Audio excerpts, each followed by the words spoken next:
Hong Kong के एक गुप्त गोदाम में एक साधारण युवक बैठा है और उसके सामने लगभग 1,500 करोड़ यूरो का ढेर लगा है।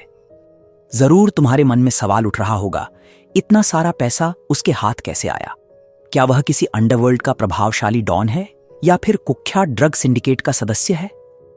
लेकिन सच जानकर तुम सचमुच हैरान हो जाओगे, क्योंकि वह कोई माफिया या अपराधी किंगपिन नहीं है, बल्कि वह एक साधारण पार्किंग अटेंडेंट है, जिसकी जिंदगी में अचानक एक ऐसा मौका आता है जो उसे रातों रात करोड़पति बना देता है। पूरी कहानी जानने के लिए चलो शुरू करते हैं आज की द कुरियर मूवी का एक्सप्लेनेशन। कहानी की शुरुआत इवान नाम के एक साधारण युवक से होती है। वह मैड्रिड के एक आलीशान होटल में गाड़ी पार्क करता था। रोज उसका काम था धनी मेहमानों की शानदार गाड़ियां पार्किंग से लाकर होटल के प्रवेश द्वार तक पहुंचाना। बदले में मेहमानों से मिली थोड़ी सी टिप से ही किसी तरह उसके परिवार का गुजारा चलता था। मगर इवान की जिंदगी हमेशा ऐसी नहीं थी। बचपन में उसके पिता शहर का एक मशहूर रेस्टोरेंट चलाते थे।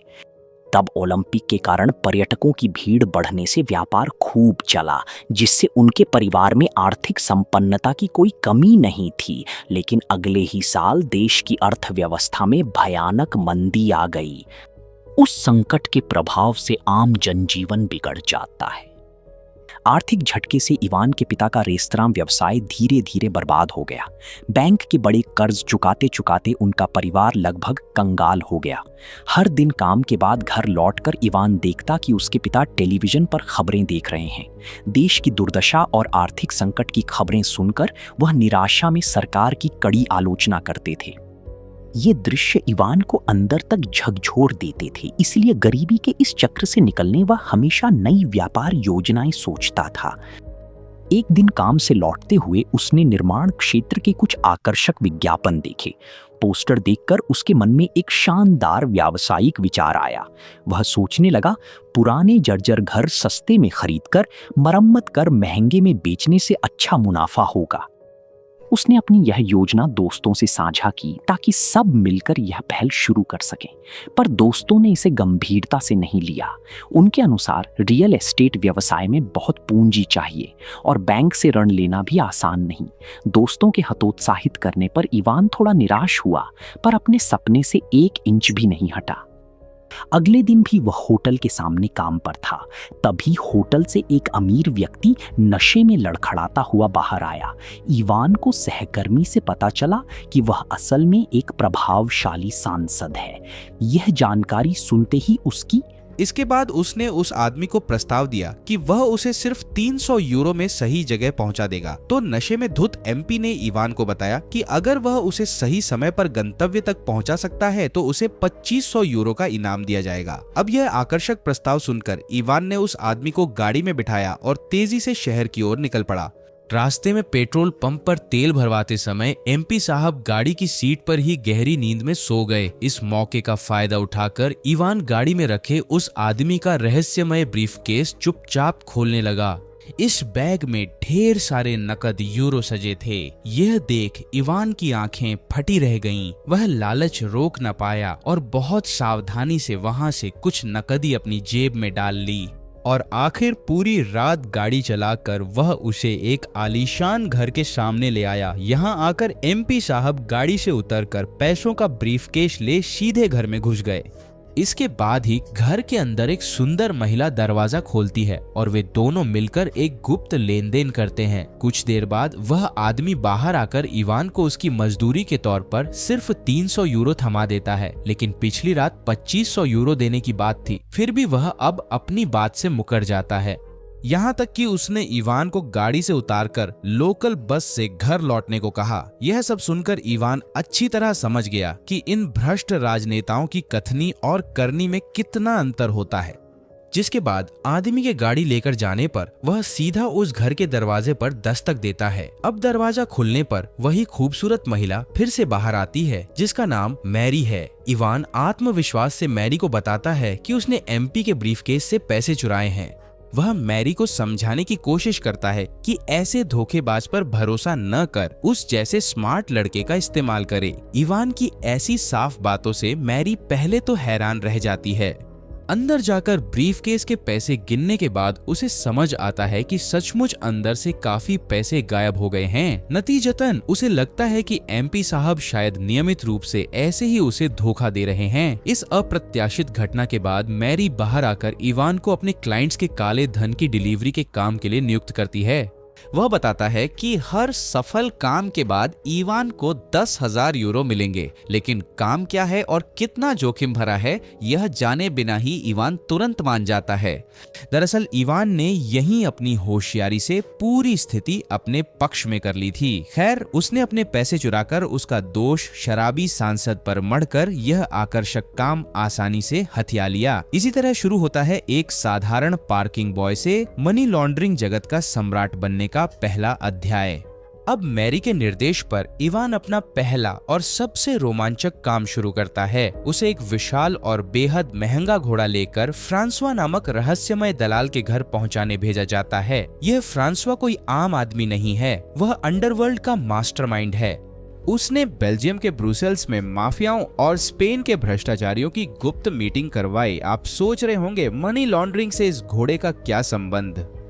दरअसल यह घोड़ा सिर्फ पुलिस को चकमा देने के लिए पहुंचाया जा रहा है, इसलिए इवान उस जानवर को फ्रांकोइस की आलीशान संपत्ति पर सावधानी से ले जाता है। वहां जाकर वह देखता है कि वह आदमी अपनी लाडली बेटी लेटिसिया के जन्मदिन पर घोड़ा तोहफे में दे रहा है।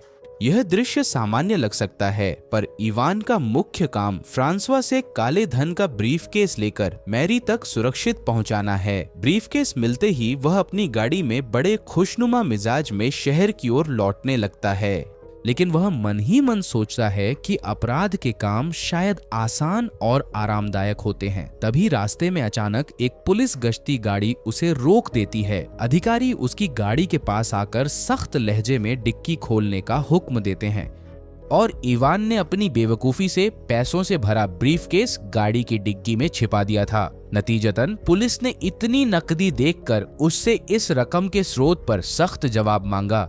तब स्थिति संभालने के लिए उसने झूठ बोला कि ये नकद पैसे उसने अपनी पैतृक जमीन बेचकर पाए हैं। उसकी यह मनगढ़ंत कहानी सुनकर पुलिस अधिकारी और भड़क गए। उन्होंने इवान का सिर गाड़ी के बोनट से जोर से दबाया और उसे मानसिक रूप से तोड़ने की कोशिश करते रहे। इस विकट घड़ी में इवान ने अपना रूप बदल लिया। उसने ऊंची आवाज में धमकी दी कि अगर उसे नहीं छोड़ा तो वह सीधे दूतावास में फोन कर सबकी नौकरी खा जाएगा। उसकी आक्रामक प्रतिक्रिया देख पुलिस वाले उसे छोड़ चुपचाप चले गए। असल में इवान को बाद में पता चला कि वे अधिकारी असली पुलिस नहीं थे, बल्कि वे मैरी के भरोसेमंद लोग थे। इसका कारण था कि खतरे में इवान स्थिति कैसे संभालता है यह परखने के लिए उन्होंने यह नाटक रचा था। तो आप समझ सकते हैं कि यह स्थिति कितनी गंभीर और खतरनाक थी। अब उसकी इस असाधारण सूझबूझ को देखकर मैरी उस पर बहुत खुश हुई। उसने उसे पारिश्रमिक के तौर पर 10,000 यूरो और काफी पैसे बोनस में दिए। इसके बाद मैरी ने इवान को अपने पति से मिलवाया, जो पहले से ही हीरे की तस्करी का एक बड़ा सिंडिकेट चलाता था। अब वे दोनों पति पत्नी मिलकर काले धन को सफेद करने का एक विशाल साम्राज्य चला रहे हैं। इसके बाद से ही इवान उनके अधीन नियमित रूप से काम करने लगा। कुछ ही दिनों में वह इस गिरोह का अहम सदस्य बन गया। शुरुआत में उसे बेल्जियम के ब्रुसेल्स में ग्राहकों को पैसों से भरे ब्रीफकेस पहुंचाने भेजा जाता था, क्योंकि यह शहर अवैध हीरे की तस्करी का सुरक्षित ठिकाना है। वहां के बैंकिंग सिस्टम की कमजोरी का फायदा उठाकर वे आसानी से काले धन को सफेद कर देते हैं। यह बात मैं तुम्हें आसान शब्दों में समझाता हूँ। केवल 2 भ्रष्ट अधिकारी पूरे ब्रुसेल्स के बैंकिंग सिस्टम को नियंत्रित करते हैं, जिन्हें मैरी का गिरोह नियमित मोटी रिश्वत देता है। अधिकारियों को मैनेज कर वे फर्जी डायमंड ट्रांजैक्शन के नाम पर पैसे स्विट्जरलैंड के जिनेवा में ट्रांसफर कर देते हैं।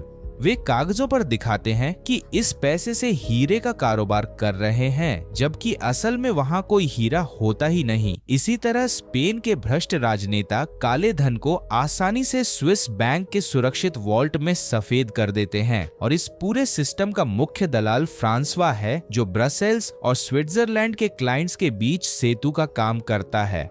खासकर स्पेन के कंस्ट्रक्शन सेक्टर के भ्रष्ट व्यापारी ही फ्रांकोइस के मुख्य क्लाइंट हैं। ये लोग अपनी अवैध कमाई सुरक्षित करने की पूरी जिम्मेदारी फ्रांकोइस को देते हैं। और फ्रांकोइस डायमंड ट्रैफिकिंग के बहाने उन पैसों को सफेद करने के बदले बड़ी रकम पर 3% कमीशन लेता है। कई साल की सफल सेवा के बाद इवान को जिनेवा में एक बड़ा कैश डिलीवरी असाइनमेंट मिला। वह लगभग 14 मिलियन यूरो लेकर जिनेवा के एक आलीशान रेस्तरां में मैरी से मिलने आता है। वहां मैरी उसे बताती है कि पुलिस की निगरानी के कारण वे अब बेल्जियम में पैसे की तस्करी नहीं कर पाएंगे, जिसके चलते अब से उनके सभी अवैध लेन देन केवल जिनेवा में ही पूरे करने होंगे। इसके अलावा जब वे इस अत्यंत गोपनीय मामले पर चर्चा कर रहे थे, तब बगल की मेज पर बैठे एक विषम आयु वर्ग के जोड़े की हंसी से वे काफी परेशान हुए। इवान देखता है लड़की से आदमी काफी बड़ा है, पर ब्रीफकेस के पैसों के कारण लड़की उस पर फिदा है। इस घटना से इवान के मन में एक नया विचार आता है। अब मैरी उसे एक IT एक्सपर्ट से मिलवाने ले जाती है। इस आदमी ने काले धन को सफेद करने का नया डिजिटल तरीका निकाला है। पहले वे ब्लैक मनी यानी स्पेन के यूरो से डमी डायमंड खरीदेंगे। इसके बाद डॉलर वाले देशों में वे हीरे ऊंचे दाम पर बेच देंगे। इस तरह वह पैसा आसानी से स्विट्जरलैंड के स्विस बैंक में कानूनी पैसे के तौर पर जमा हो जाएगा। फिर बाद में अगर स्पेनिश सरकार उन्हें पकड़ भी लेती है, तब भी वे आसानी से कह पाएंगे कि यह हीरे बेचने का वैध पैसा है। तो इस नए सिस्टम के बारे में सब कुछ सीखकर इवान अपने घर लौट आता है। अब रात में बिस्तर पर लेटे टीवी देखते हुए उसे अचानक एक खबर दिखती है। वह हैरान होकर देखता है कि रेस्टोरेंट का वह बूढ़ा आदमी टीवी पर भाषण दे रहा है। अब तुम शायद सोच रहे होगे कि ये आदमी आखिर कौन है। असल में इस आदमी का नाम यश है, जो बहुत अमीर है और कई MP मंत्रियों से उसके गहरे संबंध हैं। पर सबसे बड़ी बात यह है कि टीवी पर यश के बगल में उसकी असली पत्नी दिख रही है। इससे इवान समझ जाता है कि वह अपनी पत्नी को धोखा दे रहा है। तो अब जोश उसका अगला निशाना बन जाता है। इसी वजह से वह कुछ दिन उसका सड़क पर पीछा करती है। फिर एक दिन वह एक आलीशान होटल की लॉबी में उसका बेसब्री से इंतजार कर रहा था। वह असल में उस आदमी को फंसाने के लिए एक सुनहरा मौका ढूंढ रहा था, लेकिन उसी होटल के एक चालाक सुरक्षा कर्मी ने इवान के संदिग्ध हाव भाव देखकर उसका असली इरादा भांप लिया। जोश अपनी गर्लफ्रेंड के साथ होटल पहुंचा तो इवान ने पता कर लिया कि वे किस कमरे में हैं। इवान प्लान करता है कि जोश के कमरे में घुसने से पहले ही वह एक गुप्त कैमरा लगा देगा, लेकिन कमरे में घुसते ही वह होटल स्टाफ के हाथों रंगे हाथों पकड़ा गया। खुद को बचाने के लिए उसने तुरंत लड़के को 10,000 यूरो नकद रिश्वत देने की पेशकश की। अब पैसे का लालच देकर उसने उस लड़के को कमरे में कैमरा लगाने के लिए राजी कर लिया। पर थोड़ी देर बाद जोश अपनी गर्लफ्रेंड के साथ कमरे में जो कुछ भी करता है वह सब कैमरे में रिकॉर्ड हो गया। फिर उस स्टाफ लड़के ने इवान को वीडियो रिकॉर्डिंग दी और खुद को यानिक बताया। यानिक ने सब सुनकर इवान का पार्टनर बनने की इच्छा जताई। इवान ने भी देखा कि लड़का काफी स्मार्ट है और किसी भी स्थिति को बखूबी संभाल सकता है। इसीलिए वह यानिक को अपना विश्वसनीय पार्टनर बनाकर सीधे जोश को ब्लैकमेल करने जाता है। इधर इवान जोश को वीडियो दिखाकर अपने परिचित सभी मंत्रियों और व्यापारियों से मिलवाने का दबाव डालता है, क्योंकि वह अब फ्रांसवा या मैरी के अधीन न रहकर खुद इस अंडरवर्ल्ड का राजा बनना चाहता था। वहीं जोश की हालत तो बेहद खराब थी, इसलिए उसे मजबूरन अपनी इज्जत बचाने इवान को क्लाइंट से सीधे मिलवाना पड़ा। इस तरह काम शुरू करने के बाद इवान ने बहुत जल्दी ढेर सारा काला धन कमाना शुरू कर दिया। लेकिन यह खबर माफिया डॉन फ्रांकोइस तक पहुंचने में देर नहीं लगती। तो एक दिन जोश की हाई प्रोफाइल पार्टी में फ्रांकोइस अपनी खूबसूरत बेटी लातेसिया के साथ पहुंचता है। वहां इवान के लातेसिया से दोस्ती करने की कोशिश पर फ्रांसवा ने उसे कड़ी धमकी दी। उसने इवान को याद दिलाया कि उसके क्लाइंट्स चुराने से उसके कारोबार को भारी नुकसान हो रहा है। यहाँ तक कि उसने इवान को अपनी बेटी से दूर रहने की अंतिम चेतावनी भी दे दी। लेकिन फ्रांसवा की इस कड़ी धमकी के बाद भी इवान के चेहरे पर जरा भी डर नहीं दिखा। वह चुपचाप अपने पार्टनर यानिक संग उस पार्टी से दंभ से आई।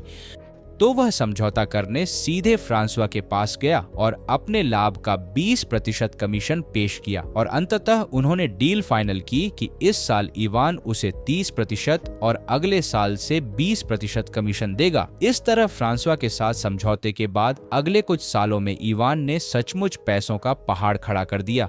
इस अपार दौलत के कारण जल्द ही उसके व्यवहार में अजीब घमंड दिखने लगता है। तुम तो जानते ही हो कि काला धन इंसान को आसानी से अंधा कर देता है। आय के नशे में वह बहुत दिनों से परिवार से संपर्क नहीं रखता, इसीलिए अगली क्रिसमस की छुट्टियों में वह कुछ महंगे तोहफे लेकर अपने घर हाजिर होता है। यहाँ उसकी लाइफस्टाइल देख घर वाले चौंक जाते हैं। बेटे में इतने आलीशान बदलाव देखकर उसके पिता हैरान होकर इवान के असली काम के बारे में जानना चाहते हैं, लेकिन इवान शांत आवाज में झूठ बोलता है कि वह अपने क्लाइंट्स के लिए इंपोर्ट एक्सपोर्ट का व्यापार करता है। पर उसके पिता अपने जीवन के अनुभव से समझ जाते हैं कि यह पूरी बात मनगढ़ंत है, क्योंकि ईमानदारी से इतनी जल्दी जादुई ढंग से अमीर होना संभव नहीं। इसलिए पिता ने बेटे को कड़े शब्दों में चेतावनी दी। वह बताता है कि यह अवैध पैसा कमाने पर उसे एक दिन भारी मुसीबत का सामना करना पड़ेगा। लेकिन इन सब बातों से इवान के अहम को बहुत बड़ा धक्का लगता है और वह भयंकर गुस्सा हो जाता है। तब वह अपने पिता के सामने दावा करता है कि नकद पैसों से दुनिया की हर समस्या का समाधान संभव है। उसने यह भी कहा कि जरूरत पड़ने पर वह हंसते हुए जेल चला जाएगा, पर उनकी तरह गरीब होकर पूरी जिंदगी नहीं बिता पाएगा। इस भयानक झगड़े के बाद घर से निकलकर वह सीधे अपने पुराने दोस्तों से मिलने आता है, लेकिन वहां इवान को पता चला कि वे उसके पुराने कंस्ट्रक्शन प्लान पर काम कर रहे हैं। उन्होंने बैंक से लोन लेकर शहर के पुराने घर हटाए और दुगने दाम पर बेचकर अच्छी कमाई की है, जबकि उसे इस बड़ी सफलता की पहले से जरा भी भनक नहीं दी गई थी। इसलिए वह अपना आइडिया चोरी होने की बात जानकर मन ही मन बहुत दुखी होता है। खैर, वह दोस्तों को झूठी शुभकामना देकर दोबारा अपनी माफिया दुनिया में लौट आता है। इसके बाद एक दिन अचानक मैरी उसे गोपनीय विषय पर बात करने आती है। वह इवान को डरते हुए बताता है कि पुलिस फ्रांसवा के गिरोह की गुप्त जांच कर रही है। अगर पुलिस उसे पकड़ लेती है तो हालात बेहद गंभीर हो जाएंगे। तब उससे जुड़े इवान समेत अन्य क्लाइंट बुरी तरह फंस जाएंगे। मैरी की भयानक चेतावनी सुनकर इवान मानसिक रूप से विचलित हो गया। अगले कुछ दिन मैड्रिड की सड़कों पर चलते हुए उसने गौर किया कि एक रहस्यमयी गाड़ी उसे लगातार फॉलो कर रही है। वह पुलिस की यह पुरानी चाल तुरंत समझ गया। ये दरअसल स्पेनिश पुलिस के गुप्तचर अधिकारी हैं। तुम शायद सोच रहे हो कि इवान यहाँ डरकर भाग जाएगा, लेकिन वह जानता है कि बड़े संकट में भी दिमाग शांत कैसे रखा जाता है। इसलिए उसने चूहे बिल्ली का खेल खेलने के बजाय सीधे पुलिस कमिश्नर के दफ्तर जा पहुंचा। वह कमिश्नर से बात करके यह टटोलने की कोशिश करता है कि पुलिस उसके बारे में कितना जानती है, लेकिन वह हैरान होता है कि कमिश्नर उसके कारोबार के बारे में पहले ही सब कुछ जान चुका है। इसलिए मजबूरन अपनी जान बचाने के लिए वह कमिश्नर के साथ एक शानदार पर बेहद विश्वासघाती सौदा कर लेता है। उसने प्रस्ताव दिया कि वह फ्रांसवा और उसके हाई प्रोफाइल क्लाइंट्स के सारे गोपनीय राज उन्हें सौंप देगा, बशर्ते पुलिस उसे मनी लॉन्ड्रिंग के बड़े मामले से पूरी सुरक्षा दे। पुलिस कमिश्नर तुरंत उसके इस लुभावने प्रस्ताव पर सहमत हो जाता है। हरी झंडी मिलते ही वह अपनी धूर्त मास्टर प्लान को अंजाम देने में जुट जाता है। वह यह शतरंज का खेल बहुत बारीकी से खेलता है। पहले अपने ऊपर से फ्रांकोइस का शक हटाने के लिए वह अपने पार्टनर यानिक को शहर से बाहर भेज देता है। फिर वह फ्रांकोइस की बेटी लातिशिया को विदेश में एक शानदार टूर पर जाने का रोमांटिक प्रस्ताव देता है। लैटिशिया पहले से ही इवान के प्रति भावनात्मक रूप से कमजोर थी, इसलिए उसने बिना सोचे इस प्रस्ताव को मान लिया। फिर वे दोनों कुछ दिनों के लिए विदेश एक शानदार टूर पर गए। वहां उसने लड़की को महंगे उपहार और सरप्राइज देकर पूरी तरह अपने जाल में फंसा लिया। इधर पुलिस ने उसकी दी गई सटीक जानकारी के आधार पर ब्रसेल्स और जिनेवा में छापा मारकर जॉर्ज और फ्रांकोइस को गिरफ्तार कर लिया। एक दिन होटल के सुंदर कमरे में बैठी लातिशिया को अचानक टीवी न्यूज पर अपने पिता की गिरफ्तारी की खबर मिली। यह दर्दनाक खबर सुनकर लड़की बेहद विचलित हो जाती है और जल्दी सामान समेटकर स्पेन रवाना होती है, लेकिन इवान उसे रोकने की जरा भी कोशिश नहीं करता। लेकिन मैरी और उसके पति उसे हालात सामान्य होने तक छिपने की सलाह देते हैं। तभी स्पेन के पूरे निर्माण क्षेत्र में अचानक भयानक गिरावट आती है। नई इमारतों का काम रुकने से उनकी काली कमाई की आपूर्ति लगभग शून्य हो जाती है। जेब में पैसे न होने से इवान अब कोई नया रास्ता खोजने को बेताब हो उठता है। वह शहर के एक और कुख्यात माफिया यांगमिंग के साथ काम करने हेतु जोश की मदद लेता है। यह यांग मिंग स्पेन से संचालित चीनी मनी लॉन्ड्रिंग गिरोह का एक बड़ा नेता है, लेकिन यांग मिंग का पुराना मनी लॉन्ड्रिंग तरीका इवान को बिल्कुल पसंद नहीं आता। इसीलिए वह स्विट्जरलैंड के क्लाइंट्स के स्पेनिश पैसों को यांग मिंग के जरिए हांगकांग भेजने का एक शानदार तरीका ढूंढता है। जब उनका यह नया कारोबार काफी अच्छा चल रहा था, तभी पूरी दुनिया को हिला देने वाली एक घटना घटती है। स्विट्जरलैंड के उस आईटी विशेषज्ञ ने स्विस बैंक के सभी गुप्त खातों की सूची सार्वजनिक कर दी। यह ऐतिहासिक लीक फाल्सियानी लिस्ट के नाम से दुनिया भर में मशहूर हुई, जिसने स्पेनिश मीडिया में तहलका मचा दिया। और इस लिस्ट के जरिए लगभग 1.8 बिलियन यूरो के अवैध लेन देन की जानकारी आम लोगों के सामने आई। लेकिन सबसे भयानक बात ये थी कि उस फाल्सियानी लिस्ट में इवान और मैरी के सभी क्लाइंट्स के नाम भी साफ साफ दर्ज थे। इस खतरनाक डेटा लीक से वे दोनों बुरी तरह पुलिस की नजर में आ गए। नतीजतन मैरी तुरंत इवान के साथ शहर छोड़ने का सटीक प्लान बनाती है, पर स्पेनिश पुलिस उनकी हर गतिविधि पर पहले से कड़ी नजर रख रही थी। भागते समय रास्ते में यांग मिंग के लोग अचानक उन्हें जबरदस्ती उठा ले गए। यांग मिंग को गहरा शक होता है कि इवान ने ही पुलिस को उनकी सारी गुप्त जानकारी लीक की है, इसलिए अब वे इवान को खत्म करना चाहते हैं। अब अपनी जान बचाने के लिए इवान उसे प्रस्ताव देता है कि वह अपनी जिम्मेदारी पर सारे कैश पैसे चीन के हांगकांग में सुरक्षित पहुंचा देगा। ये सब होने के बाद जब मैरी और इवान भागने की कोशिश कर रहे थे, यांग मिंग के लोग उन्हें जबरन उठा ले गए। अब माफिया जॉन के पास कोई और रास्ता न होने के कारण वह उस जोखिम भरे प्रस्ताव पर राजी हो जाता है। फिर उसके लोग इवान के मास्टर प्लान के मुताबिक एक बड़े कार्गो कंटेनर में अपना सारा नकद पैसा लॉट करते हैं। उस घुप अंधेरे कंटेनर के अंदर इवान खुद भी चुपचाप छिप जाता है। वह सोचता है यह उसके जीवन का आखिरी और सबसे भयानक खेल है। वे यह लंबा समुद्री रास्ता कैसे पार करते हैं, फिल्म में विस्तार से नहीं दिखाया गया, मगर कुछ दिनों बाद हमें हांगकांग का एक बंदरगाह दिखता है। दरअसल उस कंटेनर को गोदाम में लाने के बाद इवान अंधेरे से सही सलामत बाहर आता है। सारे कैश पैसे गिनने पर पता चलता है कि अंदर एक कौड़ी भी कम नहीं है। नहीं, अपनी इस अविश्वसनीय सफलता देख वह खुद हैरान रह गया। उसने सोचा था कि इस डिलीवरी के कमीशन से वह अपनी बाकी जिंदगी शांति से बिताएगा, क्योंकि इस नए देश में उसे कोई नहीं जानता, इसलिए यहाँ वह एक बिल्कुल नया जीवन शुरू कर पाएगा। इस चरम खुशी में उसने शहर के एक बड़े स्टेडियम में अकेले ही जंगली जश्न मनाने का फैसला किया। लेकिन तभी हांगकांग पुलिस वहां आकर उसे चारों तरफ से कस कर घेर लेती है। पुलिस अधिकारियों ने उसे बताया कि स्पेनिश सरकार ने उसके नाम पर एक अरेस्ट वारंट जारी किया है। फलस्वरूप वे इवान को गिरफ्तार कर सीधे स्पेन के मैड्रिड भेज देते हैं। वहां जाकर वह पुराने पुलिस कमिश्नर से मिलता है, जिसकी उसने पहले जानकारी देकर मदद की थी। फिर इवान उसे 1 मिलियन यूरो नकद रिश्वत का आकर्षक प्रस्ताव देता है, परंतु पुलिस कमिश्नर बहुत ईमानदार होने के कारण वह इस प्रस्ताव को सीधे ठुकरा देता है।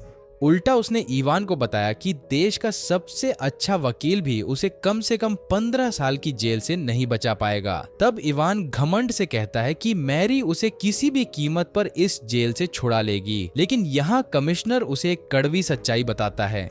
वह बताता है कि मैरी ने उसे पुलिस के हवाले कर दिया। दरअसल अपनी जान बचाने के लिए मैरी ने इवान की सारी गोपनीय जानकारी पुलिस को बिना झिझक बता दी। यह भयानक खबर सुनने के बाद इवान की सारी उम्मीदें और अहंकार पूरी तरह चूर चूर हो गई। थोड़ी देर बाद कचहरी जाते समय उसने मैरी को बाहर आजादी से चलते देखा।